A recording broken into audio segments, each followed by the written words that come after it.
അപ്പൊ ഇന്ന് നമ്മള് ഒരു വെറൈറ്റി സൂപ്പ് ഉണ്ടാക്കാൻ പോട്ടോ. ഈ സാധനത്തിന്റെ പേരാണ് ആട്ടുകാൽ. ആട്ടുകാൽ കിഴങ്ങ് എന്നാണ് അതിന്റെ പേര്. ഒരു ആടിന്റെ കാലിൽ ഷേപ്പിൽ നിൽക്കുന്നതിനാണ് ഇതിന് ആട്ടുകാൽ കിഴങ്ങ് എന്ന് പേരിട്ടത്. ആയുർവേദത്തിൽ വന്നാൽ ഒരുപാട് ഔഷധ ഗുണങ്ങളുള്ള ഒരു കിഴങ്ങാണിത്. സന്ധിവേദന, മുട്ടുവേദന തുടങ്ങിയ ഒരുപാട് ആയുർവേദിക് ഗുണങ്ങളുള്ള ഒരു സാധനമാണ് ആട്ടുകാൽ കിഴങ്ങ്. അപ്പൊ നമുക്ക് ഇന്നുകൊണ്ട് സൂപ്പ് ഉണ്ടാക്കി വെക്കാം.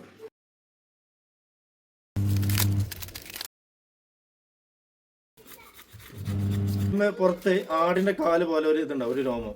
ശരിക്കും ആടിന്റെ രോമം തന്നെ അതേപോലെ രോമം ഉണ്ടാവും. അപ്പൊ ഇത് നല്ലോണം ഇതേപോലെ കത്തിയായിട്ട് നമ്മൾ എന്താക്കണം, ചുരണ്ടി വൃത്തിയാക്കണം. അതാ നമ്മൾ അടിപൊളിയാക്കി രണ്ടും നല്ല അതിന്റെ പുറത്തിലെ രോമൊക്കെ കളഞ്ഞ് നല്ല സൂപ്പറാക്കി നല്ല ഇത് വൃത്തിയാക്കിയാണ് കേട്ടോ. നമുക്ക് എന്താ കേക്ക് വൃത്തിയാക്കാം. അപ്പൊ നമുക്ക് ഈ കേങ്ങ് എന്താക്കാം, ചെറിയ ചെറിയ കഷ്ണങ്ങളാക്കി മുറിക്കണം.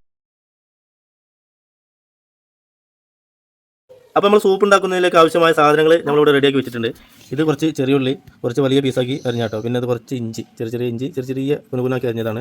കുറച്ച് വെളുത്തുള്ളി അല്ലികൾ തൊളിച്ചത്, കുറച്ച് പട്ട, ഗ്രാമ്പു, ഏലം, കുറച്ച് കുരുമുളക്, ഒരു പീസ് പച്ചമുളക് നടുക കയറിയിട്ടുണ്ട്. പിന്നെ ചെറിയ ജീരകം, വലിയ ജീരകം. ഇതാണ് നമ്മൾ ആട്ടുകാലിവിടെ നമ്മൾ കഴുകി വൃത്തിയാക്കി ചെറിയ പീസാക്കി അരിഞ്ഞ് വെച്ചിട്ടുണ്ട്. ഒരു തണ്ട് കറിവേപ്പില കേട്ടോ.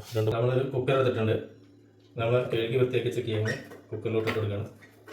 ശേഷം നമ്മൾ നേരത്തെ റെഡിയാക്കി വെച്ച എല്ലാ കംപ്ലീറ്റ് സാധനങ്ങൾ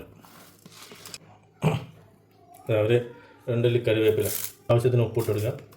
നമ്മൾ വെള്ളം ഇതിലേക്ക് നമുക്ക് ആവശ്യത്തിന് വെള്ളം ഒഴിച്ചെടുക്കുക.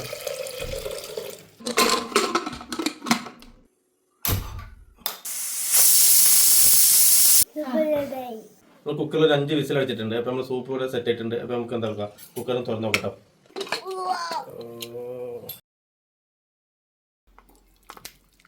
അപ്പോൾ സൂപ്പ് നമുക്ക് കഴിച്ച് നോക്കാം. നല്ല ചൂടുണ്ട്.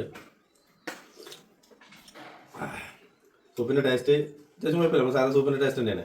പിന്നെ ഇതിൻ്റെ ആരോഗ്യ ഗുണങ്ങളാണല്ലോ മുഖ്യം.